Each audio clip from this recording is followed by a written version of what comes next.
সারাটা বছর ছাদ বাগানে আমি সবজি গাছের সাথে সাথে ফুল গাছ করি। ফুল গাছ আমার বরাবরই ভীষণই প্রিয়।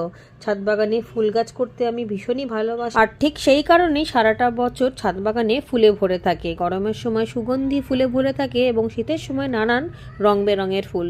শীতের ফুলে তো অত সুগন্ধি একেবারেই হয় না, কিন্তু কালারফুল। আমার ছাদ বাগানটা খুবই ছোট, তাই আমি বিভিন্ন রকমের ফুল গাছ করতে পারি না, কিন্তু যেগুলো করি সেইগুলো অনেক দিন পর্যন্ত টিকে থাকে এমন এমন গাছই আমি করি। শীতের সময় ফুল গাছ করতে বেশি সুবিধা, কারণ ছোট ছোট টবের মধ্যে ফুল গাছগুলো খুব সুন্দর হয়ও এবং ফুলটা ভরেও থাকে।